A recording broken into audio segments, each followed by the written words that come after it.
मसाले तो बहुत हैं, पर प्रकृति की गोद से खास चुने मसाले जिनकी ताजगी, खुशबू और स्वाद रहे बरकरार, ऐसे उम्दा मसाले बनाते हैं सिर्फ कैच। कैच का कोई मैच नहीं, 100%।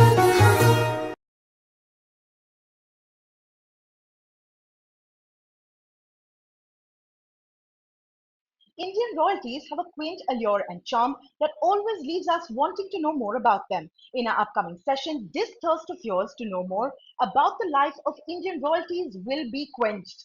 In this panel, we have award-winning journalist and acclaimed author John Zabriskie, whose latest book, The House of Jaipur, gives us an insider's look into the Jaipur royal family. Along with him is Manushi Bhattacharya, a practicing general physician and author of The Royal Rajputs. Asking them some riveting questions, we have journalist and author Mani Mugdha Sharma.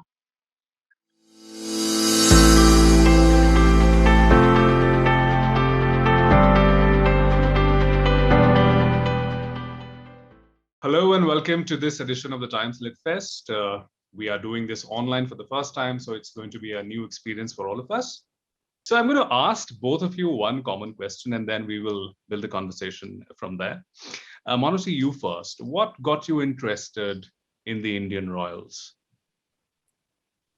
Well, you know how it is. You go on a holiday, you go to see these forts, these palaces, and the guides tell you these beautiful stories. And then you come back home and you say, oh, it was a beautiful story he told me. I can't really remember it. I wish there was a book that had all the stories and I could quickly read it. So that's how I started this book. Basically, the idea was to get all the fun stories together. And so the place to go to was Colonel Todd's book.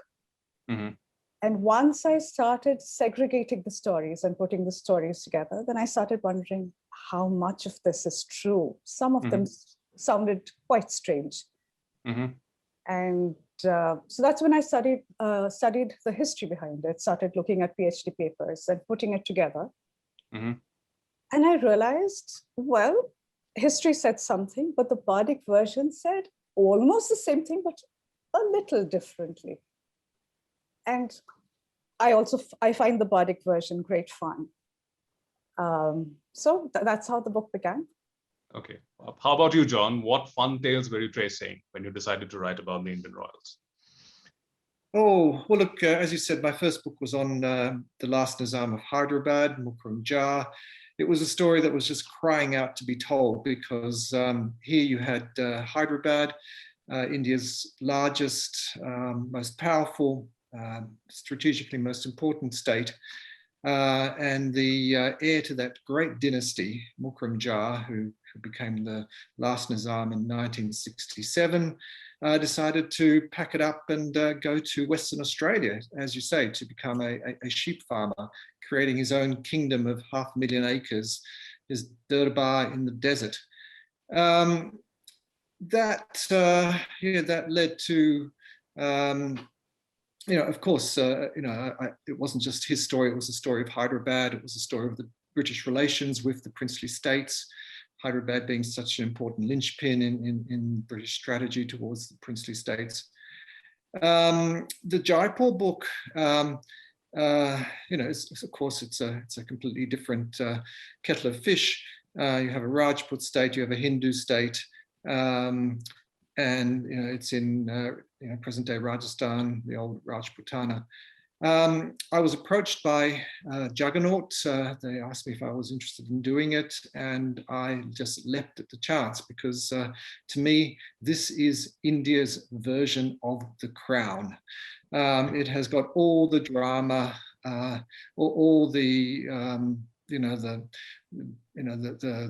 the historical context is there, the incredible lives and loves and tragedies of this family over the last 100 years was just an amazing tale that I just left at the chance of writing it. So, and the book is the result of that. Okay, interesting. When you talk about the last Nizam, it's always, or even Nizams as a whole, we always hear tales about their love affairs and multiple marriages and troubles that they had because of that. That is true, I think, for many other Indian royal families as well. So there are always tales about, these, debauchery in the palaces and intrigues and all that. You also write that in the 19th century, the Hyderabad was seen as the place of intrigue, and that didn't change much when the last Nizam came to the throne. Even when it comes to the Jaipur house, we hear similar tales. Perhaps not as colorful as the Nizams, but still we do have their tales.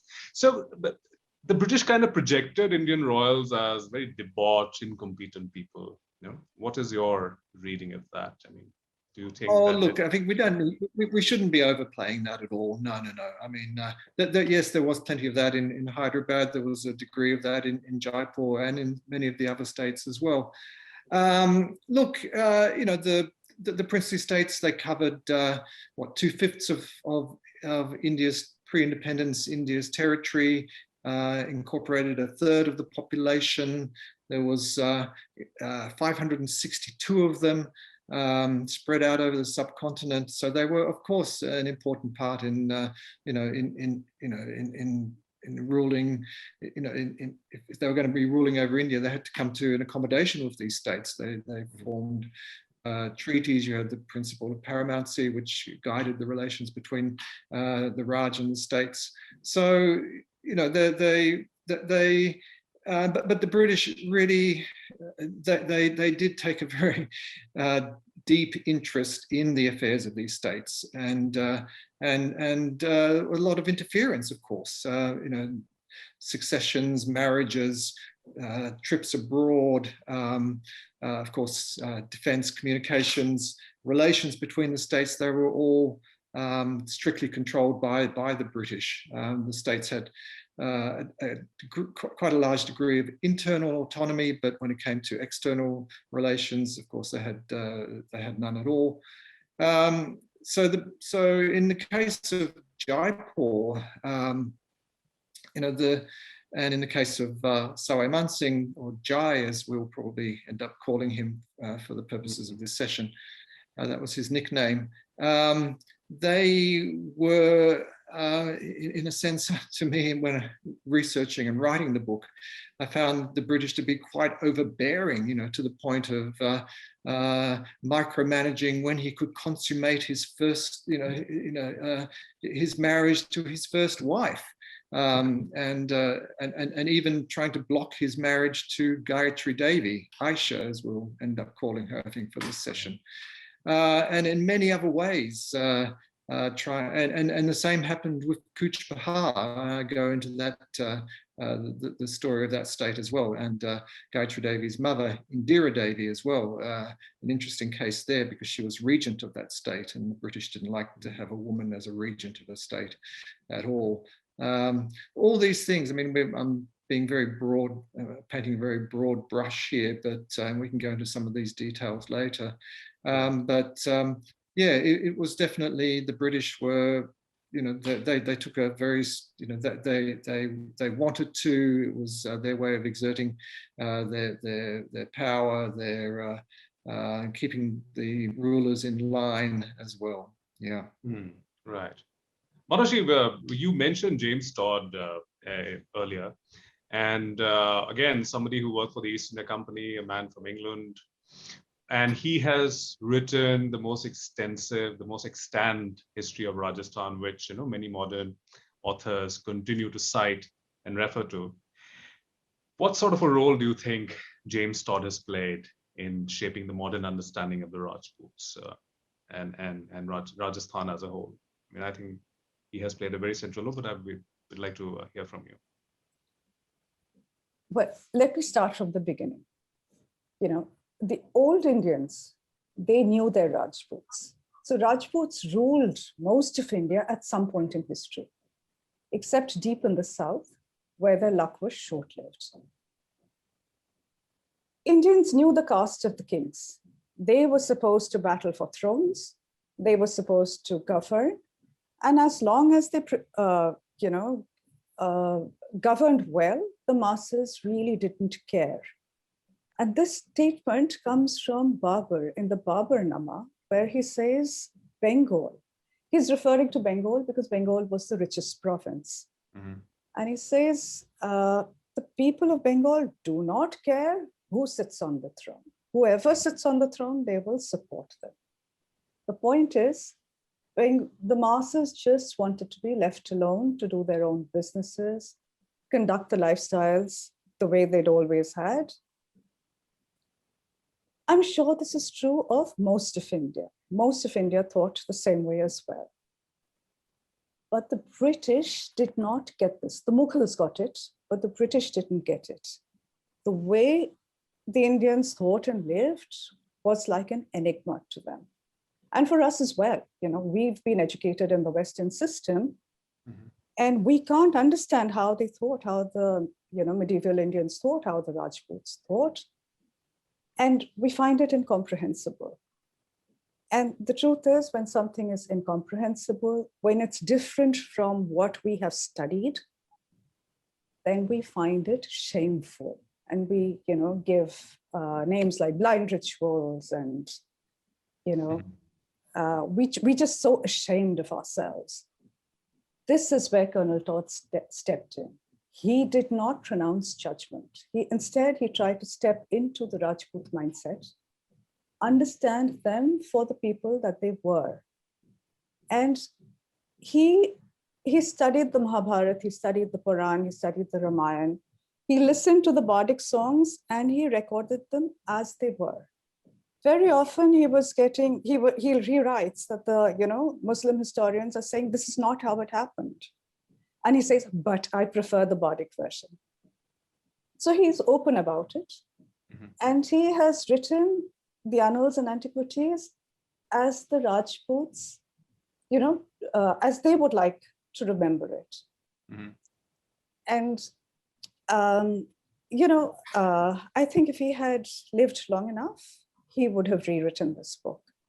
He would have understood this book and he would have rewritten it as a lesson in dharma. You mentioned the Muslims, so I thought I should ask you this question. Many of these modern royal families of Rajputana, they have continued from the early modern period and even from the medieval period. And we know that in India, that was the moment of churning when there was this Muslim power which was rising in North and as well as at several other places, even in the Deccan. So how did these royal families or how did these states negotiate power with the Muslims? If you could shed light on that. I think, are you talking from the point how of did view? the growing Muslim power change them? Well, okay, let's just talk about the Mughals. So after a while, there were many Rajputs who were serving as nobles in the Mughal court, and they had to supply armies for the Mughal war efforts. But they more or less retained their own identities. The reason is because Indians followed their dharma so strictly. And so let's look at an example. Despite the close intermingling of Mughals and Rajputs never kept slaves. This is part of our dharma. You see it in Alexander's, well, not Alexander's, the Greeks who came with Alexander, Megasthenes and the other people. When they write, they say, comes as a sense of shock to them that Indians don't keep slaves. They do not even use prisoners of war as slaves. And all these cultures had a history of slavery. And then you find that the Rajputs didn't keep slaves, even though the Mughals kept slaves. But as you go through time, you find that the House of Jaipur and a few other kingdoms, they started keeping eunuchs and to guard the zananas. But I believe that these eunuchs that the Rajputs kept were not bought and sold. You had to employ them. So the Khojas and Nazirs were employed. I actually found this in this very interesting paper by Manisha Chaudhary. And she explains how these people actually came and offered the services and they received a payment for it. They were not legally owned the way slaves are owned. Mhm. On the other side, if you look at, say art and architecture, Mhm. there was, both cultures were lending and taking from each other. Mhm. If you, for instance, if you look at the buildings, there were some elements of Mughal architecture come into Rajput architecture. Mhm. Certain chhatris appear in the Mughal architecture. Right. Mughal architecture takes on the lotus. The Sultanate takes on the lotus. The Mughal architecture takes on not only the lotus, but also the mandala, the Shiva Shakti mandala. The earliest place that, at least I know, I've seen, is on Humayun's tomb, and that's quite early. Yeah. So, but if you look at Rajput buildings, they're all dominated by Vastu Shastra. So they haven't moved away from Vastu Shastra. So I'd like to move to John now. John, Manushi talked about how Rajputs were influenced by the rising Muslim power and negotiated their power vis-a-vis the larger Mughal power. Your subject of your latest book, House of Jaipur, the House of Amer, they were one of the beneficiaries of Mughal rule because they rose from insignificance before the coming of the Mughals to becoming one of the most powerful Rajput kingdoms by the time the 18th century dawned. But how did they negotiate their power and their sovereignty with the British? The British were a new player in the game. And how did they manage? You did tell us about the British, whatever the British did to them. So how did the Rajputs react, or House of Jaipur react to British power? Look, I think throughout the period really from 1818 onwards, when you look at the relations between Jaipur and the British, it's a constant tug of war, I think, and very much depending on who the resident was at a particular time, who the Maharaja was. Some were better able to assert themselves. Madho Singh, for instance. He managed to assert himself throughout much of his rule. He was not thought of particularly highly by the British when he came to power, but he did assert himself quite strongly, and travelled to England, became the first ruler of Jaipur to actually cross the Kalapani and be there for the coronation of King Edward in 1903, I think it was. But then when he was getting older and the question of succession was first and foremost in his mind, I think that he found his influence slipping, and the British trying increasingly to manage the succession. There was controversy over which particular house was going to become the as we know, Maud Mulkat Singh, which was Sawai Man Singh's name before he became Maharaja. He was from a Tikana called Isada.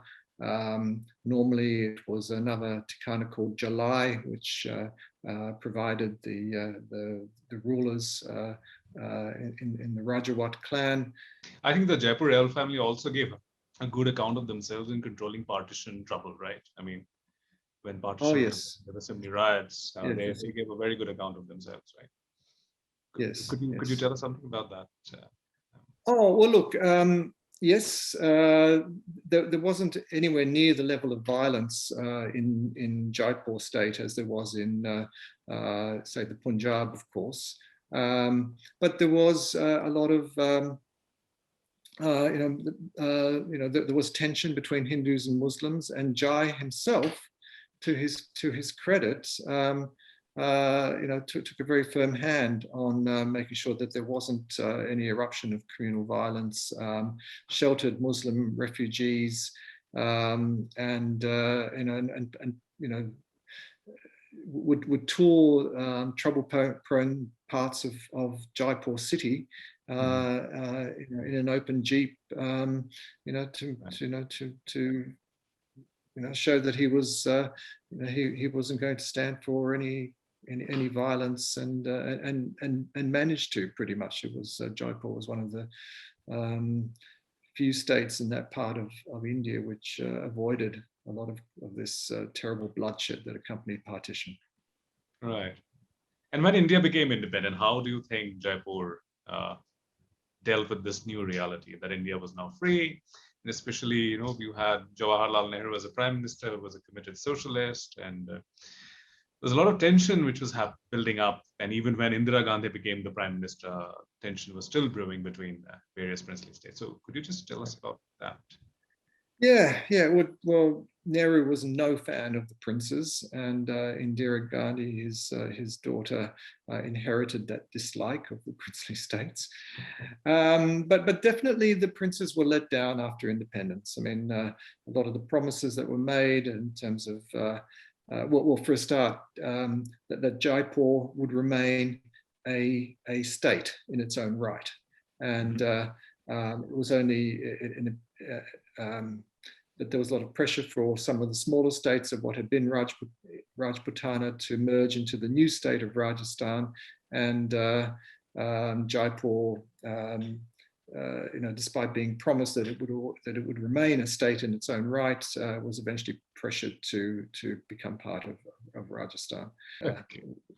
Isn't it amazing that the Nehru Gandhis are today seen as princes themselves? They are referred to as a dynasty.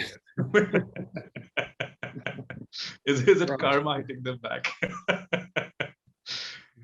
But look, as I point out in my book, Jadwala's Jugglers and Gins, Motilal Nehru in 1900 became an impresario. He sent a troupe of jugglers to the French exposition, the Paris exposition, and had he continued on that course of being this sort of P.T. Barnum of India, imagine the whole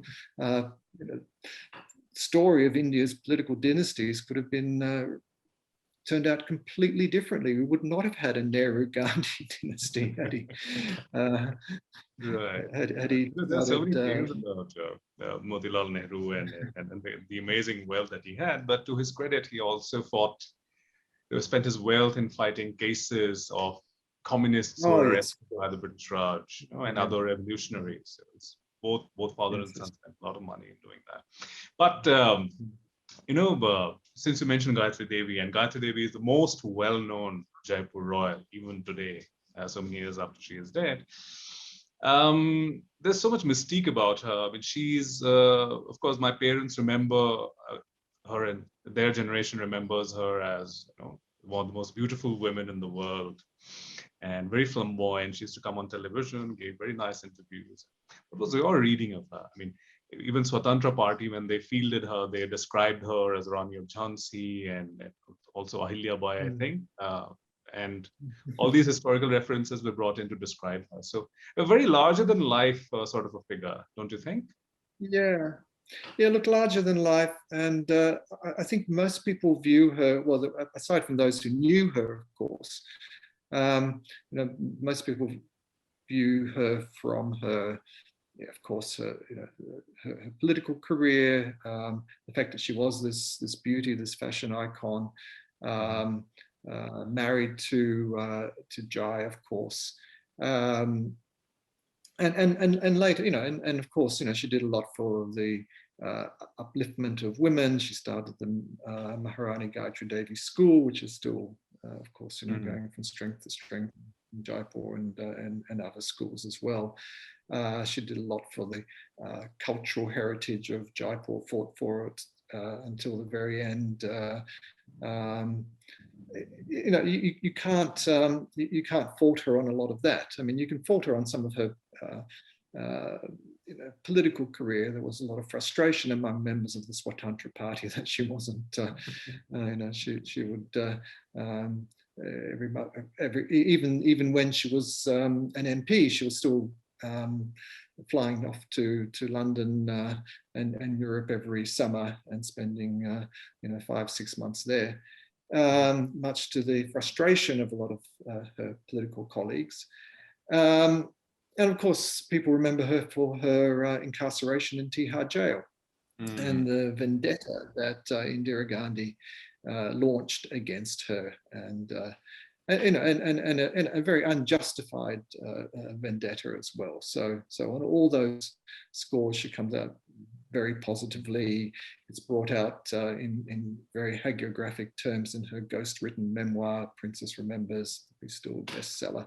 Interesting. And you have to look at it also from Jai's point of view. What was his motives for marrying Aisha? That's another story too, which it goes beyond, which is not quite the fairy tale, doesn't make it look quite the fairy tale romance that most people see it as being. Yes, at least the photographs that are on display at the City Palace show that it was kind of a fairy tale romance, right? The artifacts that are kept there, these give you an idea. Yeah, well, this is the other thing that Aisha's photograph is not in the City Palace. It's she might be, her photograph might be in tens of thousands of homes in Jaipur because she was, because of who she was. But again, and this is another aspect of the book, and another thing that we can talk about is all the the litigation that erupted, and what happened there. The three branches of the family and the falling outs between them. The ever-growing complexities of these legal disputes over property and inheritance and wills, and you name it. A lot of documents are also inaccessible, which are there in their archives, right? Because of yeah. There is. I mean, I think I looked through tens of thousands of pages of legal documents to put all this together. But there's a lot still there. I mean, look, unfortunately, we don't have a lot of material on Indira Devi. I think I was told that Aisha burnt her mother's letters and a lot of her papers because she didn't want her mother's affairs to become public. Right. Manushi, anyway. yes, I mean, of course, this is fascinating, right? And we can go on and on. But I want to ask a question to Manushi, and this is coming from a very modern perspective, Manushi. There's a lot of talk about Rajput bravery and Rajput Mughal relationships. I mean, Twitter is also, other social media platforms also are full of people, fighting modern battles over early modern politics. And as opposed to a very complicated picture that historians tend to present, the popular perception of Rajput Mughal, or let's say Rajput Muslim relationship, is that it's very black and white, and it was always driven by religion. How much do you think Todd was able to capture? And what would be your take on that? I think he was able to capture quite a bit. Mm-hmm. He was able to capture quite a bit. At that time, it wasn't really about religion. It was about politics. So you had Hindus and Rajputs working with the Mughals. You had Afghans supporting the Rajputs. In fact, the Battle of Haldighati, the general in charge of Pratap's troops was an Afghan general. Hakim Khan Sur. Right. So it really wasn't religion at all. It was simply politics. Everybody trying to maintain their independence, their power. And see, now, whenever a war takes place, we talk about, in the history, we talk about Johars taking place and Sakas taking place, and it's very, romantic. It's makes a big impression.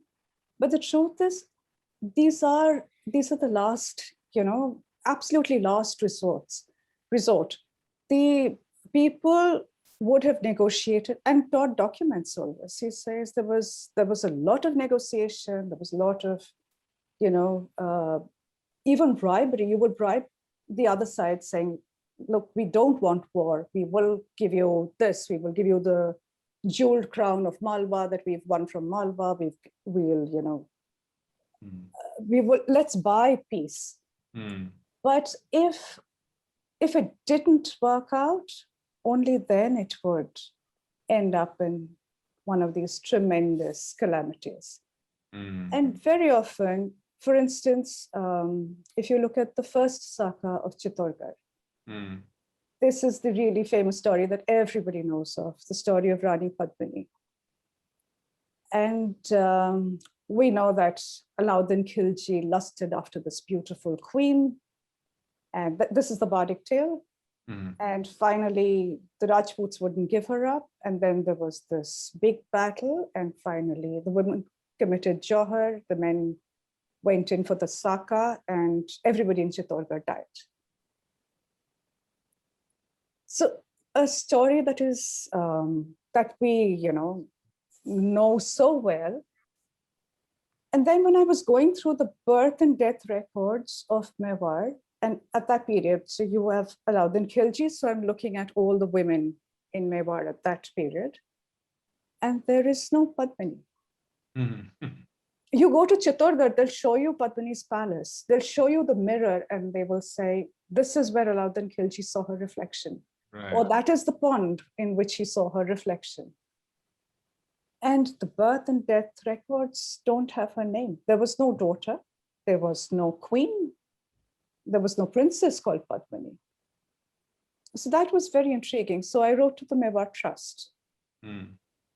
And they said, well, that's right, because there was no Padmini. Mm. She simply didn't exist.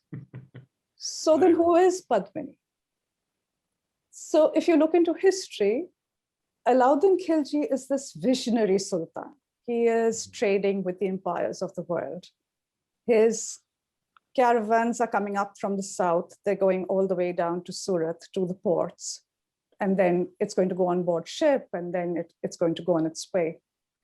The Rajputs from the hilltop forts would swoop down, raid the caravans, and then disappear back into their forts and lock themselves up. So from the Sultan's point of view,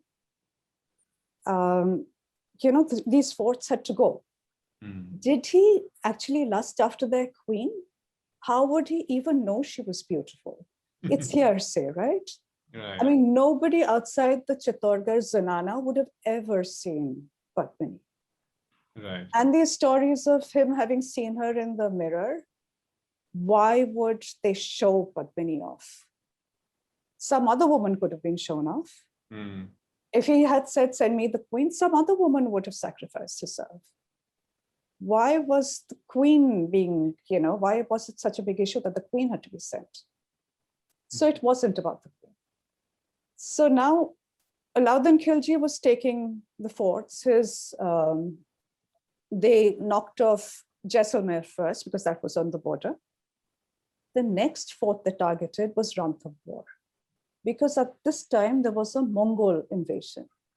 And that had been quelled, but the leader, Kutluk Khwaja, had been granted refuge in Ranthambore by Hamir Chauhan. And that really upset Alauddin Khilji, so he targeted Ranthambore second. And Chittorgarh was third.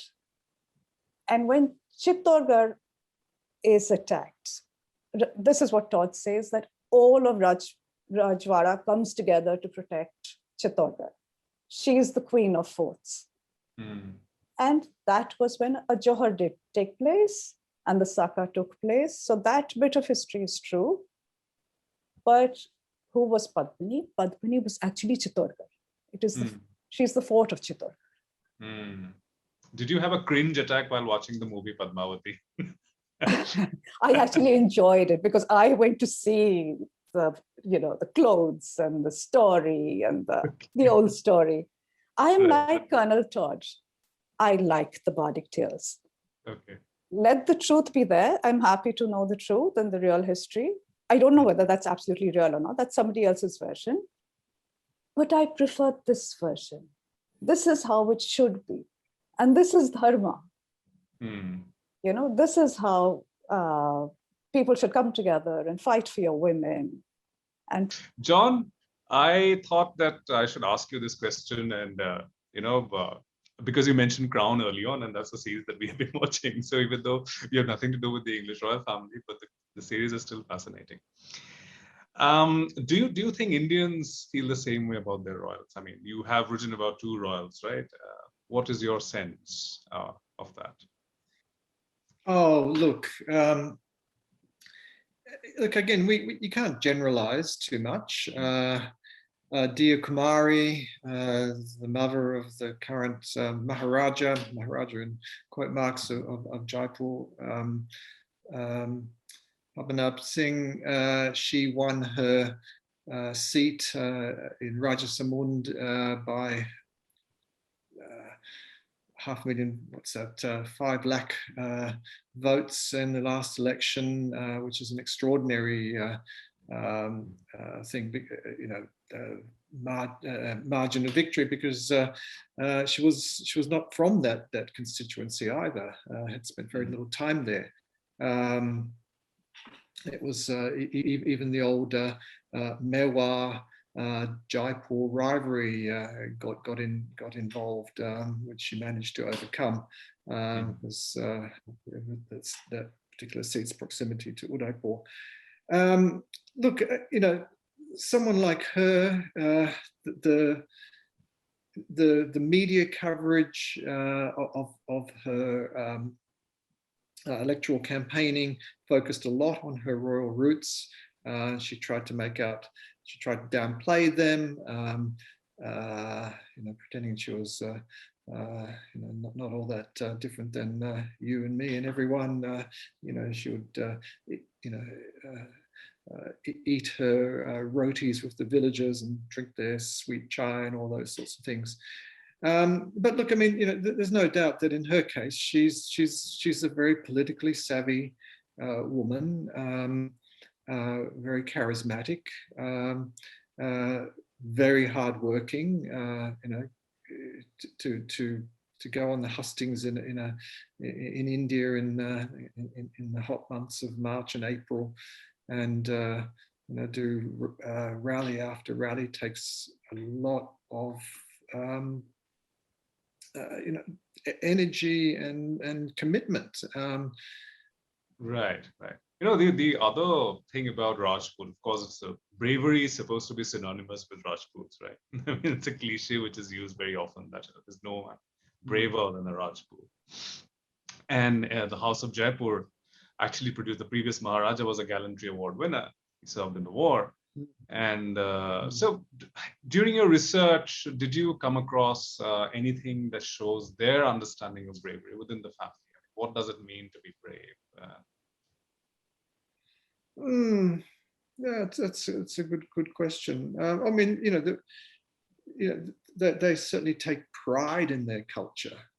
That's without a doubt. You know, there's this old Rajput saying that, you know, there's an old saying that a Rajput who reads can't ride a horse, will never ride a horse. You know, so you know, there's no room for you know, this more sort of intellectual you know, curiosity, that they are really just, you know, they're a martial race, which is very much something that we, you know, that image of the Rajput is something very much we owe to James Todd's accounts, as she has been explaining. Wow, Manushi, is there anything that the Rajputs ate that made them so brave? This is just a fun question I wanted to ask you. When you mentioned food, and what sort of a sneak peek did you get into this Rajput food traditions while doing your research? Well, for many years, like I said, right up to Aurangzeb's time, they were following the law of Manusmriti, and they were frugal eaters. So it was a question of one vegetarian meal a day, and followed by a couple of days of fasting in a month. And then, of course, you had your days of feasting. And they're non-vegetarian people. So the days of feasting, they enjoyed their meats. And, you know, on the day of the feast, when you sacrifice an animal, that flesh it's sanctified and it's distributed to everybody. Everybody eats, the poorest and the richest. Everybody shares in that meal. And so I was always looking at food when I was studying this. And I was very disappointed because most of the time they were describing vegetarian food. Mm. And I remember going to Mewar, Udaipur for a holiday. And I was asking the Maharana's staff, what does the Maharana enjoy eating? And they kind of looked at me very blankly and they gave me a very European menu. Like there was breakfast and there was lunch and there was dinner. And it was more European. I said, what is his favorite Indian vegetable? And they thought about it and they said, oh, lilua. What is lilua? I said, the day lilua is made, it's a great treat. What is it? It's cholia. Okay. So I was expecting lal mas and those kind of things. But no, it was actually quite simple fare, except that now they've started eating in the European fashion. And I think it's a responsibility of the royals, really. They should hang on. You're royal, you should hang on to tradition. You should remind the rest of the country what our ancient traditions were. And of course, there is this another very interesting story that I have to tell you. Gayatri Devi is a Bengali. So she's a fish eater. So I was looking through her book of recipes, and there's a fish dish that she cooked for her husband. And I went through the instructions and the ingredients, and I started laughing. It was a meat curry. Once you've finished cooking the meat curry, remove the pieces of meat and you put in the pieces of fish and you boil it once more and then serve it. Oh, wow. So essentially what she did, because her husband was a meat-eating person, he's not really a fish-eating person. And she didn't want him, turning up his nose and saying, oh gosh, fish, your Bengali fish isn't good enough. Doesn't taste like our Rajput meat. So she had this little trick to cover it up. Okay. I remember watching this show called Raja Rasoi or Anya Kahaniyan. I think it came on Epic Channel. I think it's available on Netflix as well, where in one of the episodes, I think Maharaja Gat Singh himself cooks and his recipe. I think he makes jungle mas. Yes. It's fascinating. So I personally associate Rajasthani food with lal bas. It has to be there. But then you're telling me that they eat non-vegetarian food rarely. When they eat it, they really relish it. But most of the days they're vegetarian. Okay. So one last question to both of you. I think we are about time. We've spoken for about an hour. What is your one story, one fascinating tale that you would like to share? I mean, both of you. One story about the royal family of Jaipur, John, that you found really fascinating, which you think, I mean, you have written that in your book, but you would want to share to our audiences. Oh gosh, there were so many. I think going back to Gayatri, there was one lovely story about when she was dying and in hospital in London before she was brought back to India.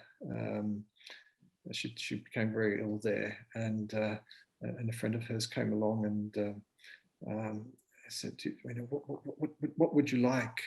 What can I get for you? And she said, I'd like to get one of those little bottles of whiskey and a cigarette. And she was in intensive care ward at this time.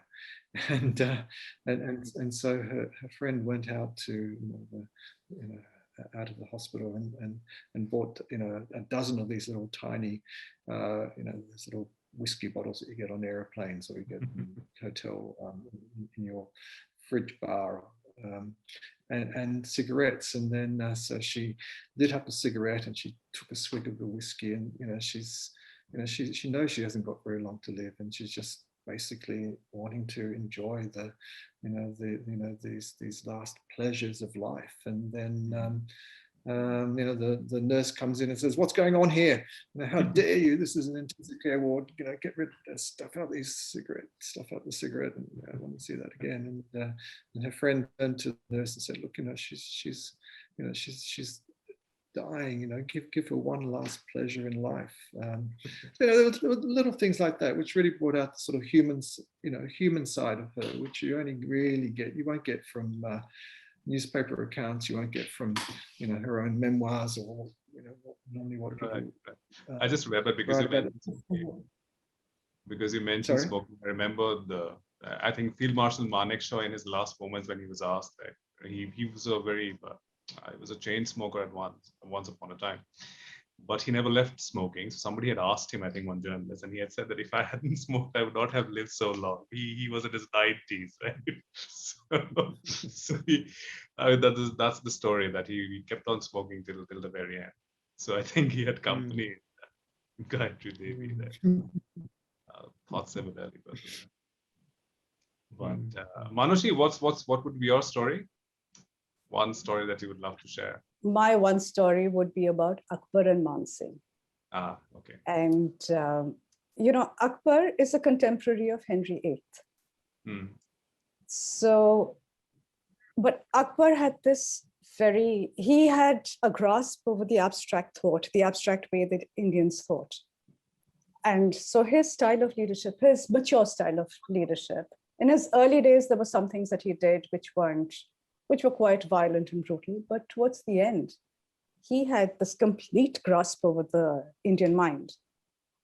And he had sent off Man Singh to subdue the rebellion of the Afghan tribes. And Man Singh went up to the Indus, and he stopped at a point called the Attock. Now, this is the point where the river is the narrowest, and you traditionally cross it at this point. But by Rajput Dharma, you cannot cross what is termed Kalapani or the Attock. You can't cross the Indus. So Man Singh hesitated at that point, and word was brought back to Akbar. Now, Akbar could have behaved like Henry VIII. You know how Henry VIII had his people put those heavy guns on his ship, the navy that he built. And apparently he said, you accommodate heavy guns on my ships or else. So that was a very, very dangerous or else. So earlier the guns used to be on the top deck, on the forecastle, and now they were brought down to the lower gun decks. So more gun decks were added. Akbar wasn't like that. So Akbar penned a few lines of poetry for Man Singh and sent it to him. Man Singh read it, and he crossed the Indus, and he ran a successful campaign. He overcame the Afghan tribes, and he was told, now take the 4 colors of the 4 Afghan tribes, and with the old white background of your old flag, you make yourself a Panchranga. So the Panchranga flag is still flown by Jaipur today. And the old white flag that they used was the flag of Lord Ram, a white flag with a kachna tree on it. So that went to the house of Ajarajpura, because the general who actually fought along with Man Singh, he was granted Ajarajpura, so he took the flag with him. Now, what did Akbar write to Man Singh? So I'll just read 2 lines out for you, the first 2 lines, which I thought was so beautiful. He wrote, "Sab hai bhoom Gopal ka, jisme atak kahan." And those 2 lines changed Man Singh's vision of, what was the attack and what could stop him. And he went ahead and, completed the work. Wow, fascinating. Yeah. That was Akbar, right? That was Akbar. Yeah, absolutely. And I think Akbar really loved Man Singh. He called him Farzand and treated him like his own son. In fact, I have argued in my book that Man Singh was a son that Akbar never had, but really wanted, because he was always willing to sacrifice his life for the emperor. And he was the first Mughal noble to have been raised to the mansab of Haft Hazari, which was the highest for any non-prince to get, or non-Mughal to get, 7,000 mansab. So he was like that. So they had a very close relationship. And in fact, Man Singh again played a role in after Akbar was gone, right? So it was Man Singh who was siding with one of the factions propping up Khosrow against Jahangir. So that way he played a very intimate role in Mughal politics. So the Rajputs also, would tease Man Singh and would heckle him. And there's the story of how Man Singh went to convince Pratap, Maharana Pratap, and said, why don't you join up? Just forget all this, just join up. Right.